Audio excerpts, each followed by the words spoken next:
इस वीडियो में हम एनसीईआरटी क्लास 10 एक्सरसाइज 5 का इंट्रोडक्शन पार्ट करवाने वाले हैं। 5.1 का एक्चुअली इंट्रोडक्शन पार्ट होगा अर्थमेटिक प्रोग्रेशन का। सबसे पहले हम जानेंगे कि what is an arithmetic progression, जिसको शॉर्ट में एपी कहते हैं, and the full form of this is arithmetic progression. Okay, so arithmetic progression होता क्या है? जब भी कोई नंबर जो है ना, सीक्वेंस ऑफ नंबर एक सीक्वेंस में बढ़ता है तो उसको कहते हैं हम अर्थमेटिक प्रोग्रेशन। और सीक्वेंस में बढ़ने का मतलब क्या है कि दो नंबर के बीच का जो डिफरेंस है ना, तो दो कंसेक्यूटिव नंबर के बीच का डिफरेंस सेम होना चाहिए। मीन्स अगर हम ऐसा लिखें 2, 4, 6, 8, 10, सो ये इसको हम AP कह सकते हैं, जहाँ ये है A1, A2, A3, A4, A5, इसको AP कह सकते हैं। क्यों? क्योंकि इसका जो मीन्स कोई भी दो कंसेक्यूटिव टर्म ले लीजिए, जैसे कि ये हो गया आपका सेकंड टर्म और ये थर्ड टर्म, तो third term minus second term करेंगे तो कितना आएगा? मीन्स 6 माइनस 4 करेंगे तो आएगा 2। और उसी तरह से हम लेते हैं फोर्थ टर्म और third term, so fourth term minus third term करेंगे तो कितना आएगा? 2। सो दो इस तरह से के टर्म के बीच के डिफरेंस जो है वो इक्वल होना चाहिए। सो यहाँ इक्वल आ रहा है, 2 इक्वल है, और इसके भी बीच का डिफरेंस अगर देखें तो 4 minus 2 is equal to 2 equal आ रहा है। तो ये डिफरेंस कॉमन होना चाहिए, तभी ये AP कहलाएगा। और ये जो डिफरेंस आता है इसको हम कॉमन डिफरेंस कहते हैं। और कॉमन डिफरेंस को कैसे निकालते हैं? कॉमन डिफरेंस को निकालते हैं AK1 minus AK plus 1 minus AK, ठीक है।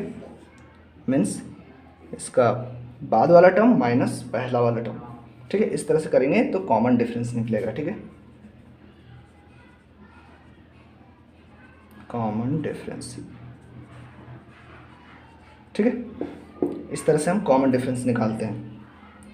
और ऐसा भी रहता है AP में लिखने को कि ये first term, second term, third term इस तरह से दिया हुआ है, और कहेगा कि मीन्स अगर कोई AP इस तरह से दिया हुआ है, मान लीजिए कि ये AP है और इसका थर्ड टर्म मिसिंग है, so we have to find out the third term. अगर ऐसा क्वेश्चन पूछ दे what is the third term of this AP, so हम कैसे निकालेंगे?